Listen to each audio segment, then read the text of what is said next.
Jadi sangat kultural demo di Jogja itu. Nggak perlu ada represi-represi yang aneh-aneh. Polisi berteman dengan kawan-kawan mahasiswa, saling menjaga. Dia merungkatkan pohon beringin, merungkatkan partai pendukungnya. Pola hubungannya dengan partai pendukungnya rungkat. Dengan seluruh kekuatan ideologis partainya rungkat. Yang milih lagu itu siapa? Mulyono. Kostumnya Mulyono. Sengaja diciptakan untuk Mulyono supaya punya alasan mengeluarkan dekret presiden. Kenapa harus dekret? Kan cita-citanya memang ingin memperpanjang kekuasaan. Sambil sekaligus meng-cancel presiden terpilih. Prabowo.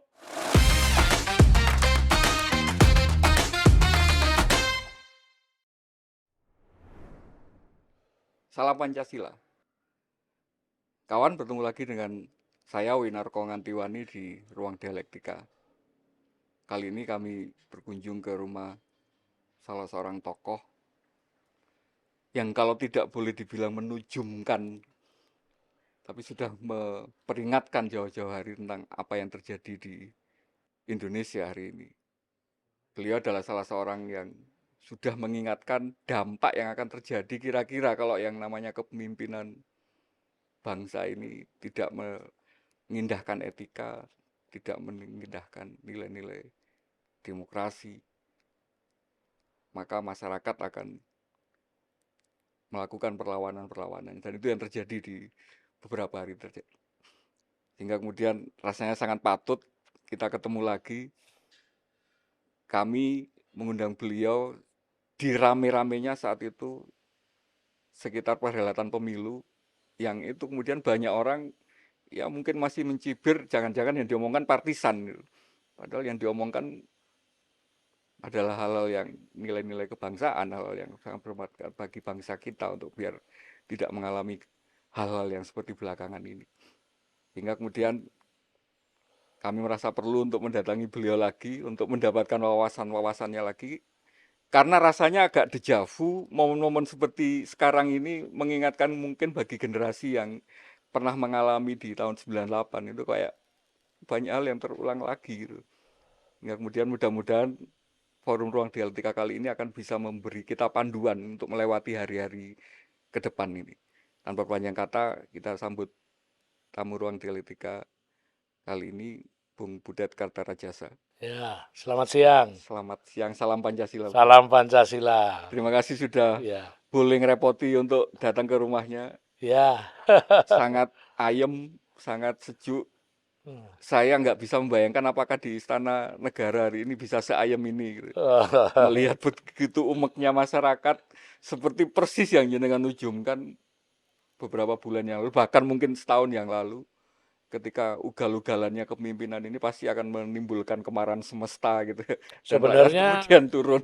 Itu bukan saya nujumkan, saya itu cuma merefresh sejarah, catatan-catatan sejarah di semua negara ketika pemimpinnya itu sangat bernafsu terhadap kekuasaan, lalu mengkhianati konstitusi, mengkhianati demokrasi, mempermainkan hukum, ya otomatis Hukum alamnya seperti itu. iya, alam sendiri akan memberikan kutukan-kutukannya. Itu kalau kita membaca manuskrip Jawa, ketika terjadi ledakan-ledakan yang membahayakan masyarakat seperti lahirnya Perang Jawa di Ponorogo, Belanda bangkrut karena mengongkosi Perang Jawa, itu Gunung Merapi gempa besar memberikan kutukan kepada kolonial dan raja Jawa waktu itu yang berkoalisi untuk menyengsarakan rakyatnya. Nah, fenomena itulah yang terjadi hari ini. Bahkan alam itu ikut turun tangan untuk menyeimbangkan ini ya. Ya, kalau orang beragama mengatakan itu melalui jalan Tuhan. Alam kan tidak bisa diajak kompromi, tidak bisa dibeli seperti Golkar kan. Alam itu nothing tulus, kehendak semesta. Alam yang mengutuk. Ini nanti kita tunggu aja. Kemarin sudah ada tanda-tanda gerakan gempa bumi 10, sekian kan. Megatrust itu. Itu bayangkan kalau nanti terjadi di Jawa. Oh, itu bukti alam yang mengutuk seperti yang dicatat oleh manuskrip Jawa. Jadi saya bukan ahli nujum, saya hanya merefresh. Ini seperti rotasi, bumi yang berputar, peristiwa yang berputar. Cokro Manggilingan, Cokrong manggilingan orang Jawa bilang. suatu sejarah akan berulang lagi, berulang Iya, lagi. makanya kalau hari ini Anda aja merasakan kok atmosfernya seperti 98, bukan tidak mungkin. Ini eskalasi dari demo kawan-kawan kemarin ini sudah menunjukkan, memberikan warning, tanda-tanda, dan perasaan kita sama. Lah hari ini yang turun ke jalanan bukan lagi kawan-kawan demonstran. Orang yang ngomong keras bukan hanya orang seperti saya, bukan hanya orang yang itu saja. Tapi kawan-kawan yang di publik kita kenal apolitis, turun dan pidato. Reza Rahardian, Ernest, lalu siapa itu sutradara itu? Joko Anwar. Joko Anwar. Oh, ibu-ibu, para pedagang asongan, gimana? Mereka semua bicara, itu mereka kita kenal apolitis loh. Apakah seperti ini mau dibilang partisan? Kalau saya bilang, iya, partisan kepada kebenaran untuk bangsa dan negara ini.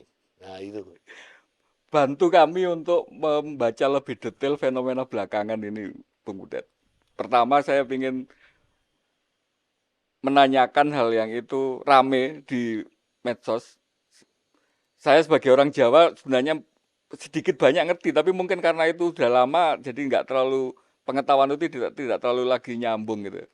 Ada gerakan hari ini kemudian memakai nama aslinya Presiden Jokowi dengan nama lahirnya yang katanya dulu awalnya namanya Mulyono, yang sekarang kemudian dihidupkan lagi sebagai apa istilahnya?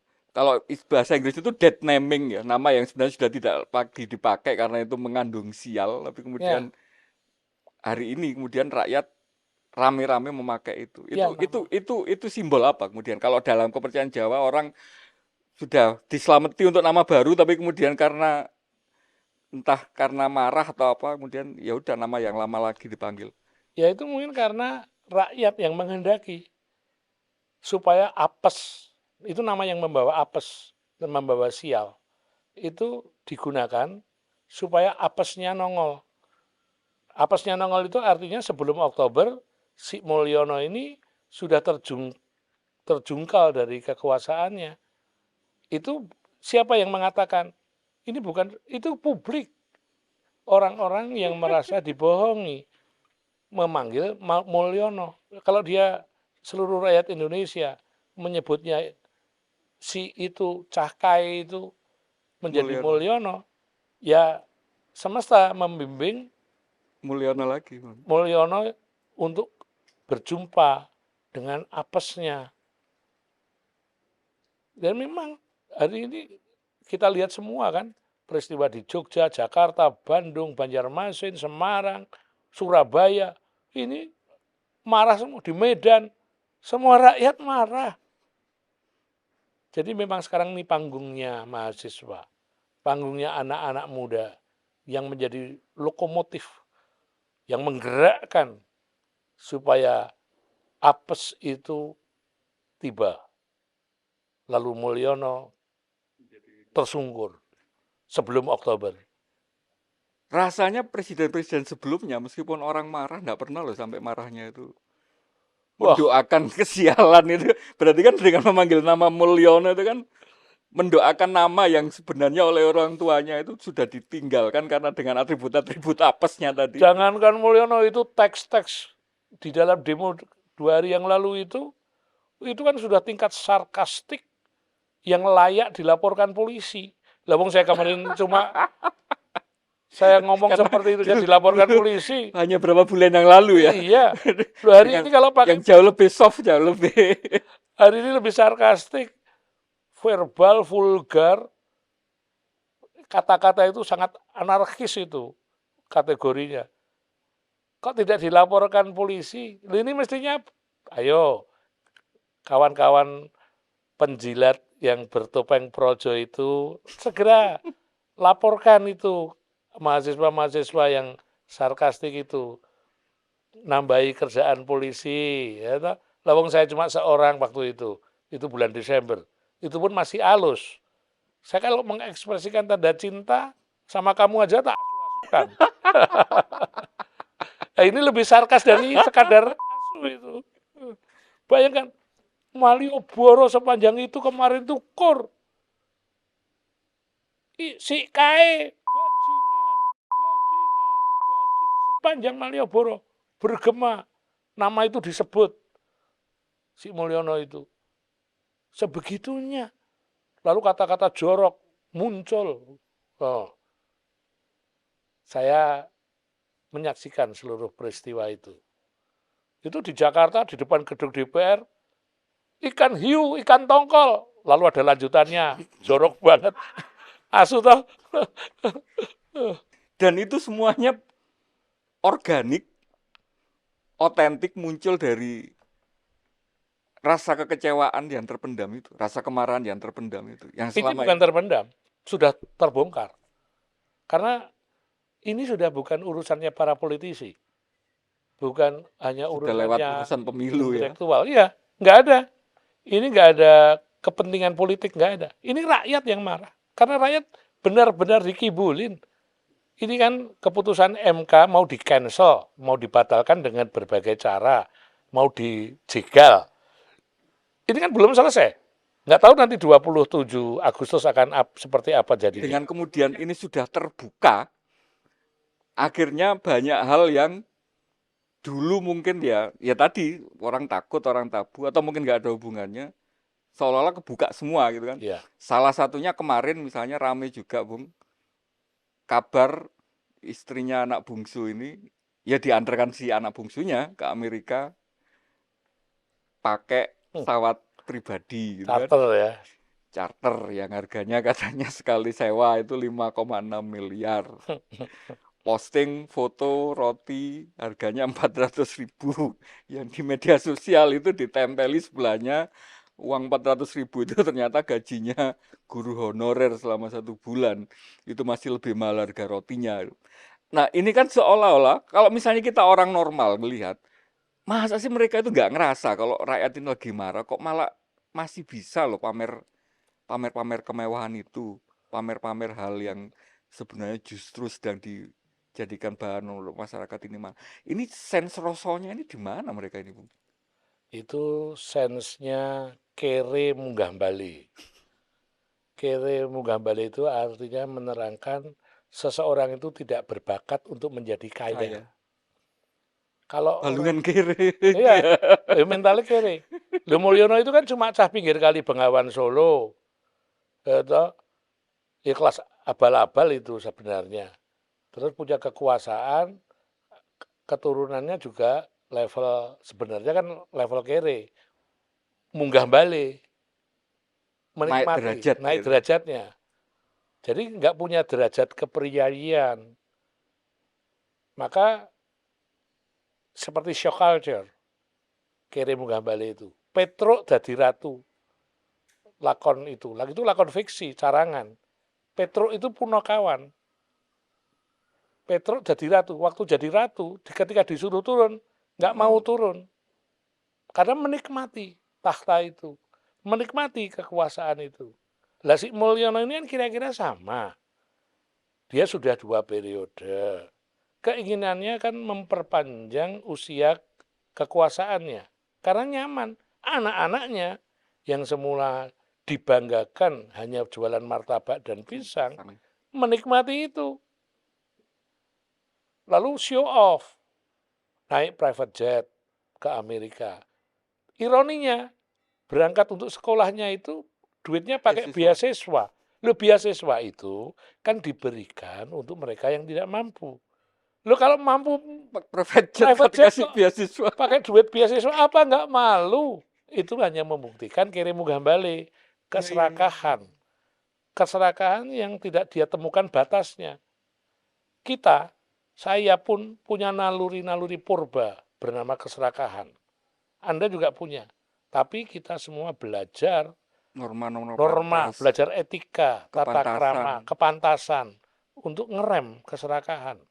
Sehingga ketika seseorang itu tidak bisa mengerem keserakahannya, tidak tahu batasnya, ya itulah watak dari kere munggah balik. Harusnya malu. Tapi urat malunya kan udah putus. Maka apa yang dia lakukan si Mulyono itu pertama semata-mata untuk memperpanjang kekuasaannya.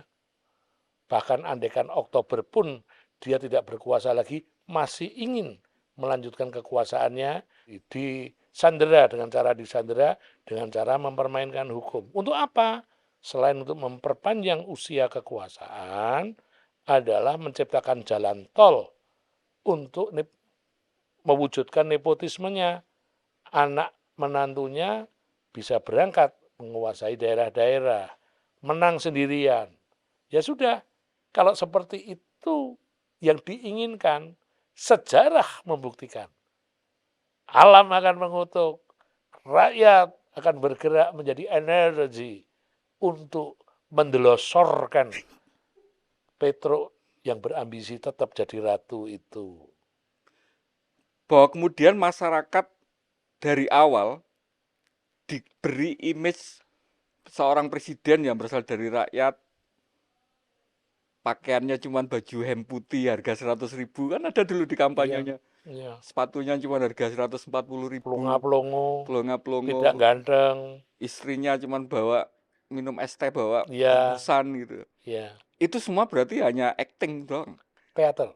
teater. Full. Saya itu kan orang teater. Sudah tahu ya tek-tekannya gitu ya. Tahu lah. Itu sedang saya siapkan untuk bahan tulisan Siap, siap, siap. Materi sendiri ya untuk anu ya. tentang teater itu. Ya artinya yakinkan ke publik mungkin Bung Butet bahwa ya semua yang dia ciptakan di persona di depan, minimal di depan publik ya. Karena hari ini misalnya yang ibu negara tadi, yang kesan sederhana tadi, ya gara-gara orang sudah mulai berani ngomong, itu kan muncul. Ternyata pas nemani kunjungan ke Praha ya bawa tas harganya 80 juta gitu kan. Yang mantunya, yang istrinya Gibran bawa tas berapa? 400 juta gitu kan. Selama ini kan nggak ada yang ngira gitu loh kalau. Ya, Jadi kok bisa mereka kemudian bisa. Kere munggah balik. Orang yang masih sibuk dengan simbol-simbol fisik, dia menyangka dengan menempelkan barang-barang mahal di tubuhnya itu integritas atau kepriayiannya naik derajatnya. Jadi masih butuh yang fisik. Padahal orang itu bernilai, itu kan karena integritasnya, bukan karena apa yang nempel di tubuhnya. Nggak perlu. Ya seperti Mulyono di tahap awal itu sudah bagus sebenarnya pencitraan seperti itu. Jadi dia waktu itu kan bahkan kredonya kita semua, saya pun menyebutnya dia adalah kita.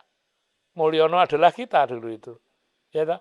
Karena mempersonifikasi. Dan aktor teater sekali bernyenengan pun masih percaya. Kayak kapusan ya. Mas Gunnya kapusan. Semua ketipu. Iya, karena kemudian itu kan seolah-olah sampai hari ini masih melekat bahwa ya minimal di bapak sama ibunya lah. Kalau anak-anaknya ini kan mungkin dia sudah generasi baru, mungkin nggak terlalu ini. Tapi dengan kejadian kemarin, itu kan kalau revolusi Prancis itu pernah mengajarkan gara-gara permaisurinya ini Marie Antoinette ini sudah nggak relate lagi dengan realitas. Pas rakyat lapar, katanya gandum nggak ada, dibilangin ya kalau nggak ada gandum ya makan roti gitu. Lah roti kalau nggak dari gandum dari mana gitu. Ketika pemimpin ini sudah nggak punya sense merasakan logika rakyat, ini nanti apa yang bisa terjadi gitu.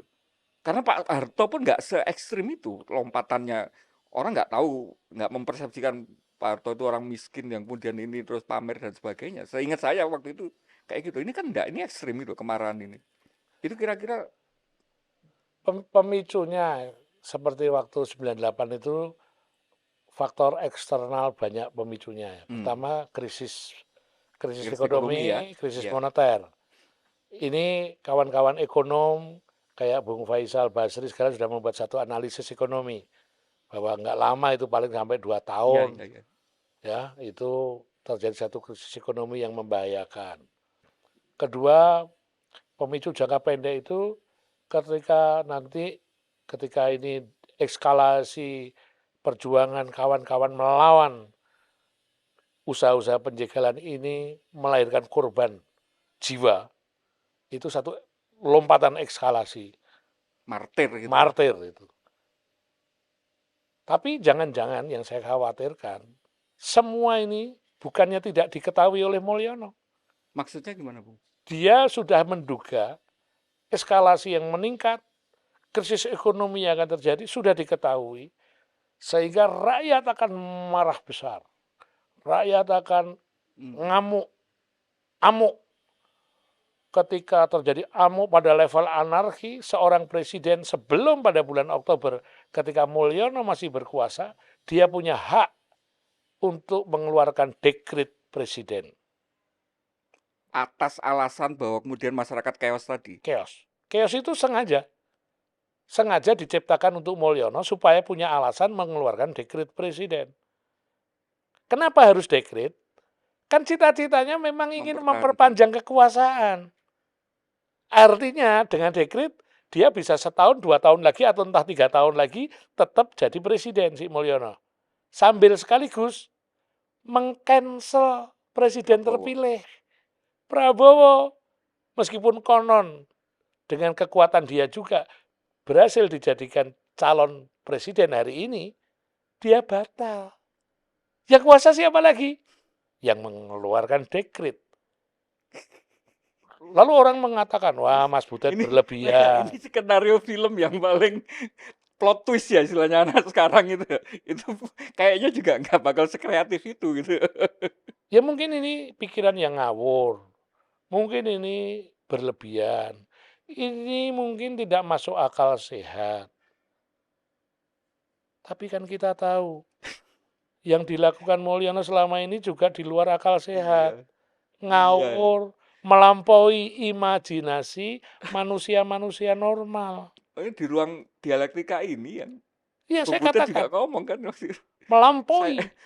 Bung Butet yang seniman yang paling liar pun ternyata nggak bisa membayangkan. Nggak membayangkan. Nggak terimajinasikan. Artinya, kalau hari ini kawan-kawan belum atau tidak percaya ada dekret, saya bilang, bukan tidak mungkin loh.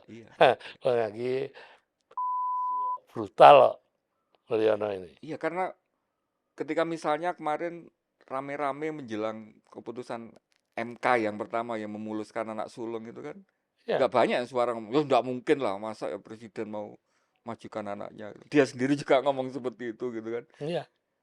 Terus ternyata kejadian beneran gitu kan. Habis itu nggak mungkin lah anaknya udah yang sulung ini kok masa yang si bungsunya juga di totono mana gitu. Jadi benar sekali itu tulisannya Mas Sukidi menggunakan istilah Pinocchio Jawa itu. Kan viral itu. Sekarang malah jadi idiom. Mulyono itu adalah Pinocchio Jawa itu. Sudah nggak usah dipakai lambang-lambang, udah diverbalkan. Jadi idiom Pinocchio Jawa. Seorang dokter cendekiawan berpikir bening, jernih, bisa berkesimpulan seperti itu. Pinocchio Jawa. Hari ini itu bukan hanya sekedar sindiran tapi benar berpersonifikasi itu ya. Iya, sudah menohok. Ada kemudian nggak tahu ini mungkin bagian dari tondo-tondonya zaman tadi ya. Kenapa kemudian ini beruntun sekali? Hanya 2 atau 3 hari yang lalu pemimpin partai baru yang baru dibeli ini tadi bilang Golkar ketika pidato nggak tahu itu selip lidah atau memang bentuk ekspresi dia yang sebagai apa istilahnya bagian dari ya pembantunya si Mulyono ini menyebut bahwa jangan main-main sama si Raja Jawa ini, main-main nanti. Ya dia membuat personifikasi Pinocchio Jawa sebagai Raja Jawa. Makanya itu karena dia nggak tahu. Itu apa istilahnya? Bodoh.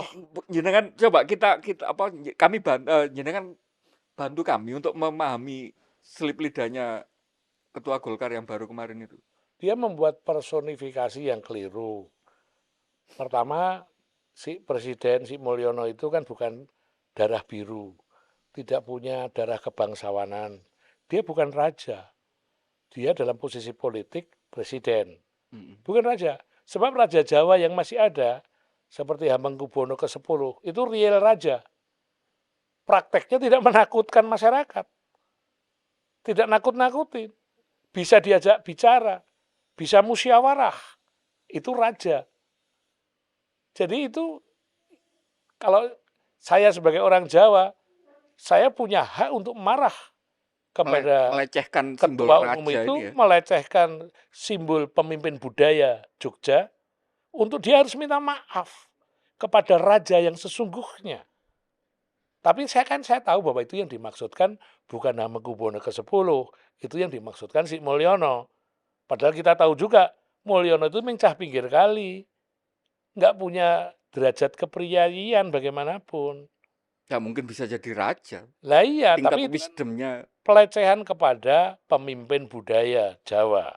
Karena raja di Jawa dan mungkin raja di setiap daerah wilayah etnik Indonesia, entah sultan siapa, itu adalah pemimpin budaya. Pemimpin budaya. dan masih eksis kan hari Masih eksis loh sampai hari ini dengan undang-undang keistimewaan itu, loh nggak terbantahkan. Raja Jogja, Raja Jawa, Sri Sultan Hamengkubuwono ke-10 masih menjadi pemimpin budaya. Masa Bahlil bayi wingi sore kemaki menggunakan istilah keliru, ya berarti referensi dia terbatas. atau interaksi dia selama ini dengan ya si Mulyono itu memang sebegitu powerfulnya di mata dia, sehingga ketika kemudian dia mengartikan, karena dia nggak ada background Jawanya, mengartikan bahwa kekuasaan yang Itu sebegitu bukan powerful. masalah background Jawa, itu masalah mentalitas. Kalau mentalitasnya penjilat, ya kira-kira memang outputnya Ya, seperti ya, ya. itu. Tujuannya berarti mau nyenengkan jeragan di depan Iya, jeragan gitu ya. iya. Ya seperti inilah penjilat itu. Itu ludahnya keluar itu gambarnya. Kere munggah balik tadi kere tapi ada kemudian respon yang tidak hanya dari masyarakat Jawa, rasanya mungkin dari masyarakat Jawa malah belum ada. Kemarin sudah muncul di Makassar, kami nggak mau dipimpin oleh Raja Jawa. Hal-hal seperti ini kan kemudian kalau ini diteruskan, nggak ada semacam apa istilahnya, klarifikasi dari pihak yang menyebutkan, ini kan jadi bahaya, Bung. Ya sebaiknya memang kalau menyadari itu sebagai kekeliruan, Bung Bahlil ya minta maaf lah kepada publik, minta maaf kepada masyarakat Jawa, Jogja, terutama kepada Jeng Sinuwun Hamengkubuwono ke-10 ini. Itu sebaiknya, supaya dia tidak tersandung-sandung lagi lah. Nah, memang ada kemudian analisis yang menjelaskan, ya persepsi Bahlil itu mengidentikan Raja Jawa itu karena yang dia ketahui, Raja Jawa itu ya hanya Raja Jawa yang pernah kostumnya dipakai oleh Jokowi itu kan, Mangkurat I itu kan. Nah, ini kebetulan juga di belakang ini ada gambarnya.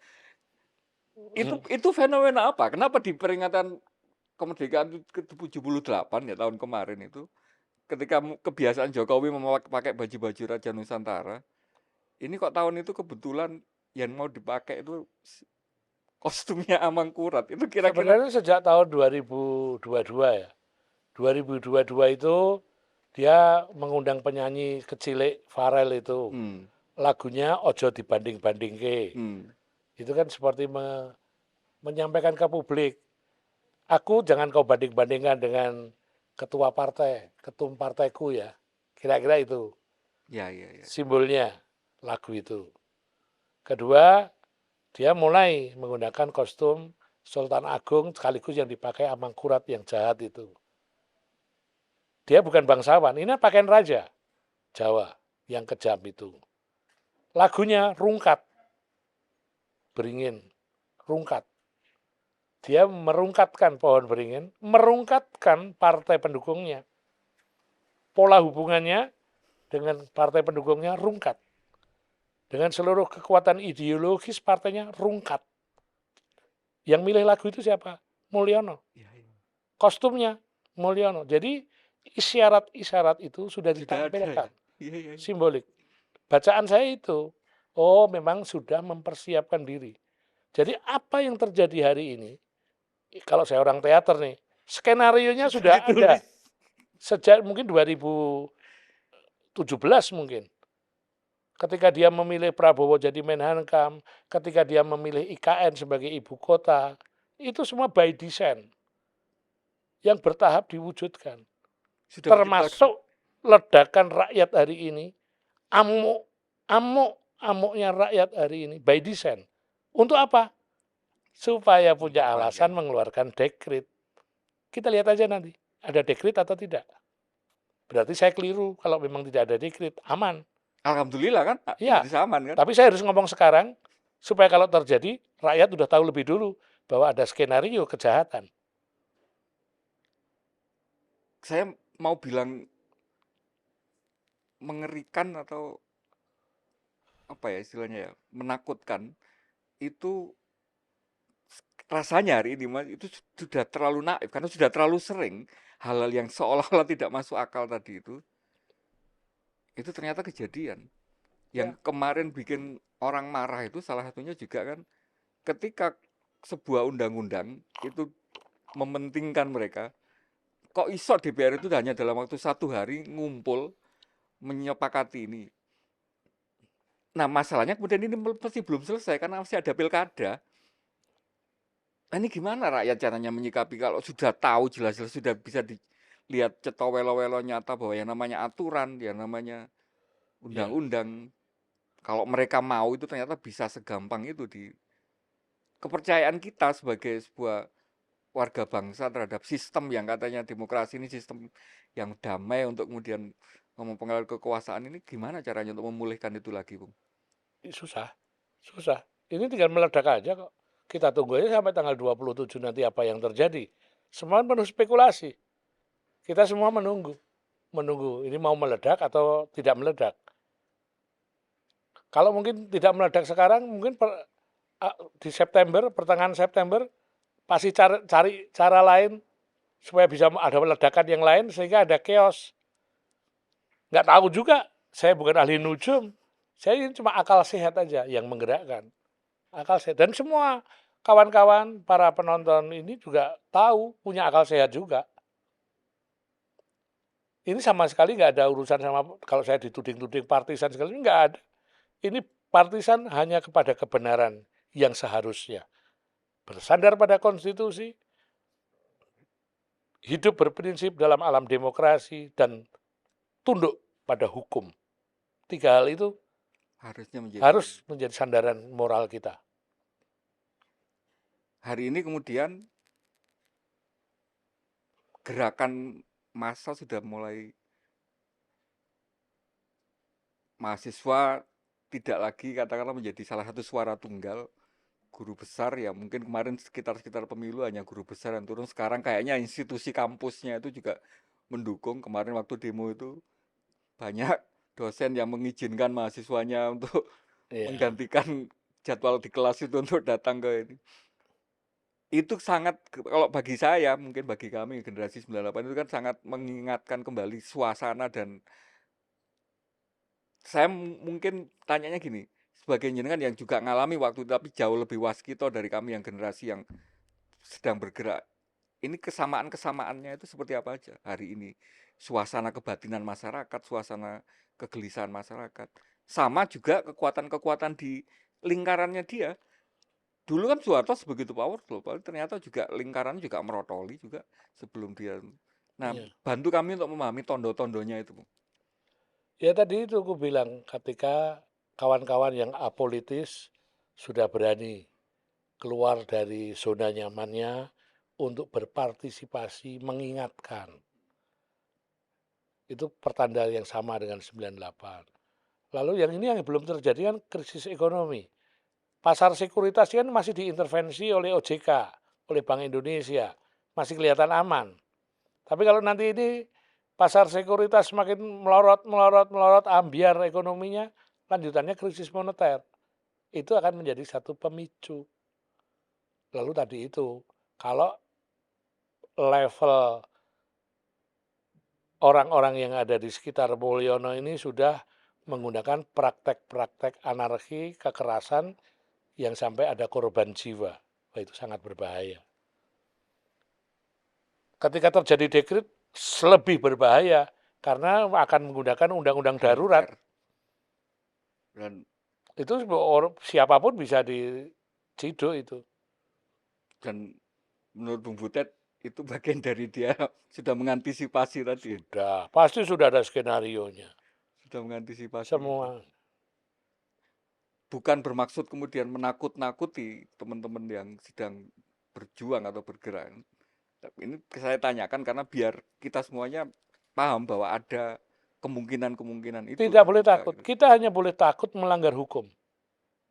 Berjuang untuk menegakkan keadilan. Berjuang untuk menegakkan demokrasi. Berjuang untuk konstitusi. Itu bukan melanggar hukum. Itu bukan perlakuan pidana. Kalau Anda ditangkap karena itu adalah perkara politik. Seluruh pendiri bangsa ini, para leluhur bangsa ini. Bung Karno aja masuk penjara untuk itu. Itu para pemimpin masuk penjara, dibuang oleh kolonial. Itu bagian dari risiko orang berjuang. Kita nggak pidana kok. Nggak pidana. Kita boleh malu masuk penjara karena kasus pidana. Korupsi, mencuri, membunuh itu kesalahan pidana. Ini tidak. Membela kebenaran itu bukan praktek pidana. Jadi kawan-kawan mahasiswa, anak muda kijis-kijis pikirannya masih seger.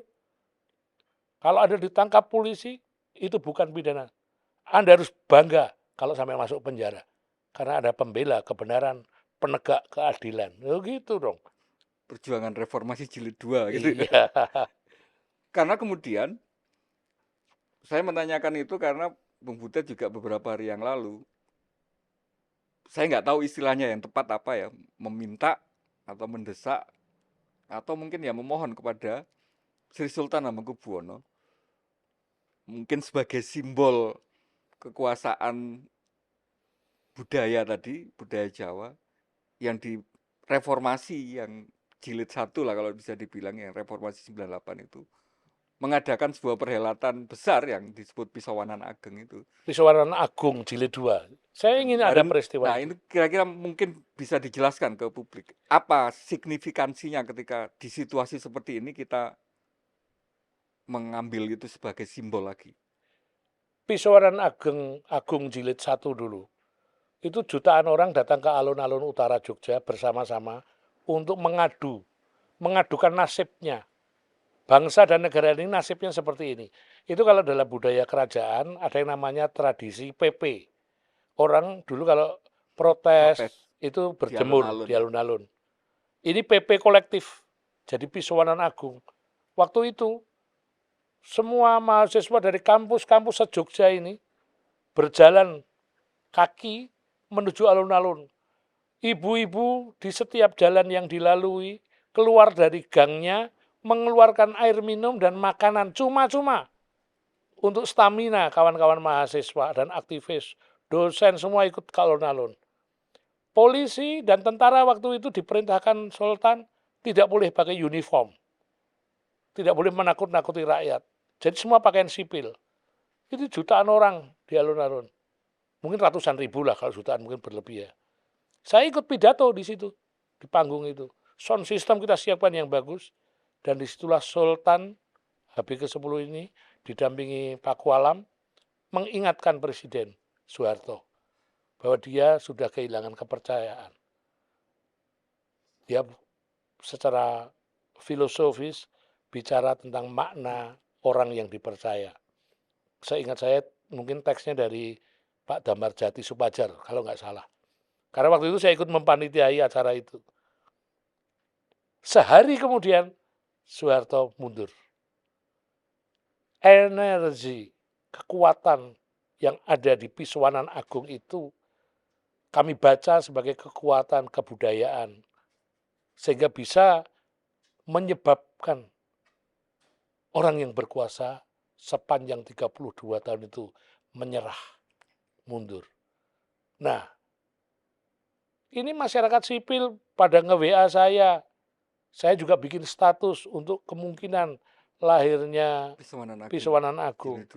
Hari ini sudah ada grup pisauanan, sudah tercipta grup pisauanan. Semua mengharapkan supaya HB ke-10 ini berkenan menerima kunjungan rakyat untuk mengadukan nasib bangsa ini. Ya, ya, ya. Seperti PP di alun-alun, lalu Sultan menyambut. Hanya itu. Bahwa menyambut itu dengan perkataan, dengan statement, itu yang ditunggu. Seorang pemimpin budaya, Raja Jawa. Ini indah sekali. Bisa membuat hati rakyat ini tenang. Iya, saya hanya mendengarkan gini aja, meskipun dulu ngalamin, tapi kan saya di Malang, saya nggak ngikuti ini. Tapi Ya. ini aja Oh, bayangkan. vibrasinya ini vibrasi nasional, bahkan internasional. Karena yang diingatkan sudah bandel, nggak mau lagi. Kupingnya udah disumpal, nggak mau mendengarkan. Para penjaga moral hari ini, tokoh-tokoh hebat di bidang etika, moralitas, semua hukum, ahli-ahli hukum mengingatkan. Saya ini kan mengingatkan. Bukan karena saya benci sama Mulyono, enggak. Kawan-kawan tahu semua, saya ini sejak dulu kala itu dari PSI, Solo, PSI. asu. Saya asu. Membayangkan itu seperti kalau di kekuasaan Jawa itu kan ada istilah pulung gitu ya. Legitimasi itu kemudian hari itu ketika itu terjadi, rakyat ngumpul menyampaikan pada raja keluhannya. Itu seolah-olah kemudian ditarik gitu ya. Seolah-olah kemudian diambil lagi. Bahwa, ya memang kamu sudah nggak pantas berkuasa gitu ya kira-kira. Ya Membayangkan mungkin tidak seperti 98 lah. Sehari kemudian ya mungkin tidak. Tapi kan kalau kita rakyat kecil ini kan wis ora kainan loh. sudah nggak direken, sudah nggak Yo, ada ini. penting aku sowan rajaku, pemimpin budayaku Iya, kok. iya. Karena kalau jalan politik buntu, kita memilih jalan kebudayaan. Kan gitu. Oh, jalan politik ini mau buntu nih. Jalan hukum buntu. Orang para penegak hukumnya tersandera. Ya berarti jalan kebudayaan. Apa jalan kebudayaan? Salah satu di antaranya bikin pisauanan agung gitu loh. Ini nggak tahu harapan atau mungkin tuntutan. Ya, Mungkin nggak bagi saya pribadi. Mungkin nggak pisauanan ageng itu dilakukan sebelum tanggal 20 Oktober 2024 gitu. Lah tergantung yang menerima, tergantung tuan rumahnya toh. Lah tuan rumahnya kan ngerso dalam. Lah karena nanti atas desakan publik ngerso dalam, Ya. monggo Mas Butet. Mudah-mudahan Silahkan, nah saya tinggal dari forum bikin ini juga status, jadi ya. salah satu sumbangan untuk ke Sinuwun gitu ya, untuk bahwa sudah ada aspirasi seperti itu dan rasanya momennya, timingnya sudah pas gitu ya untuk melakukan itu gitu ya. Dan kita pernah ngalami itu kan, proses itu. Iya. Meskipun tidak kemudian berpretensi bahwa itulah sebab Soeharto itu turun, tapi minimal itu bagian dari catatan sejarah bahwa sebuah event budaya bentuk protes masyarakat. Karena salah satu yang saya ingat dari Pisauanan Ageng itu yang banyak dipuji adalah ratusan ribu tadi orang ngumpul, nggak ada satupun kekerasan terjadi, Iya. nggak ada kerusuhan, nggak ada apa. Hal yang Apalagi paling dikhawatirkan. di Jogja polisinya keren-keren. Nggak ada kemarin yang ditangkap polisi, dilaporkan polisi meskipun ngomongannya sarkas seperti itu. Bahkan para polisinya membagi-bagikan air mineral kepada kawan-kawan demonstran. Oh, lalu ada ambulans lewat, kerumunan mahasiswa minggir, ngasih jalan ambulan lewat. Jadi sangat kultural demo di Jogja itu. Nggak perlu ada represi-represi yang aneh-aneh. Polisi berteman dengan kawan-kawan mahasiswa, saling menjaga. Keren itu. Nggak ada gebuk-gebukan kayak di Senayan kemarin itu, di Bandung, di Banjarmasin, nggak ada. Ini juga perlu kita apresiasi. Ya. Indah.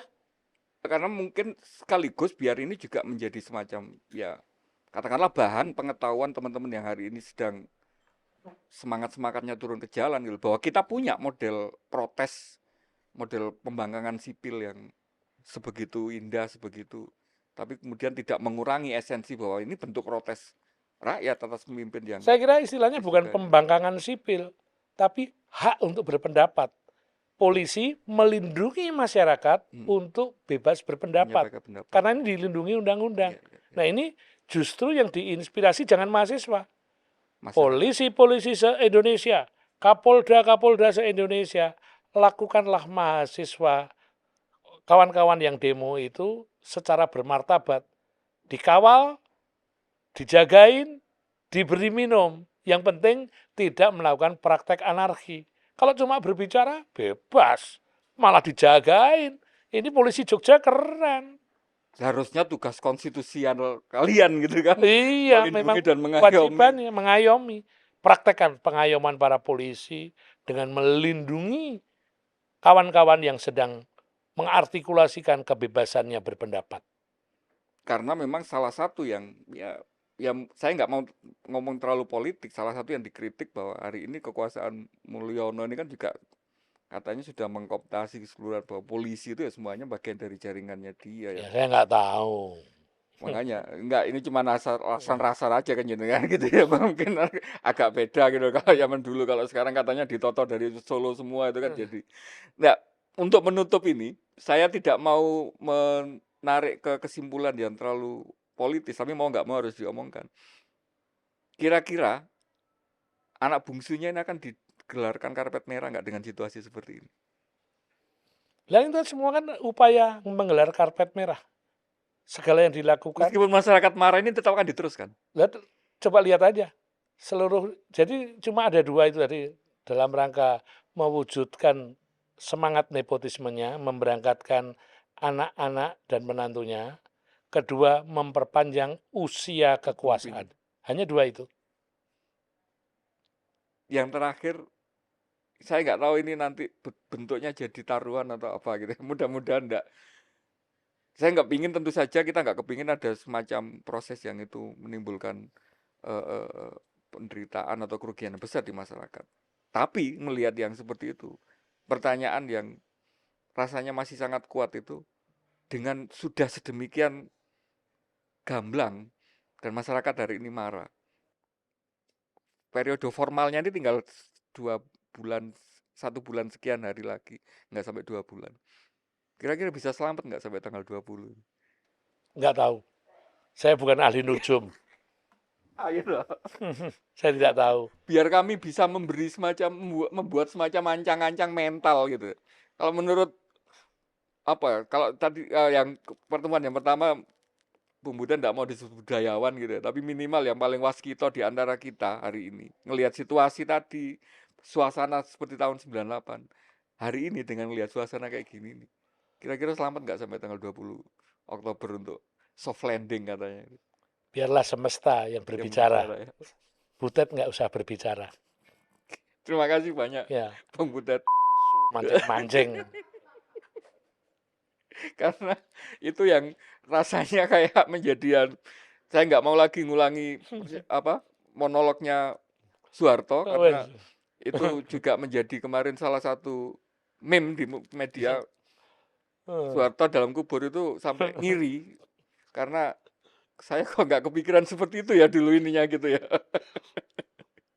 Nggih, terima kasih banyak. Terima kasih. Mudah-mudahan ini menjadi alat bantu kita untuk melewati suasana beberapa hari atau beberapa minggu ke depan yang saat ini memang lagi sepertinya vivere pericoloso gitu, years of living dangerously gitu ya. Mudah-mudahan nggak kapok di ruang dialektika, kita akan ketemu di ruang dialektika berikutnya. Oke, makasih. Salam Pancasila. Pancasila. Ora iso.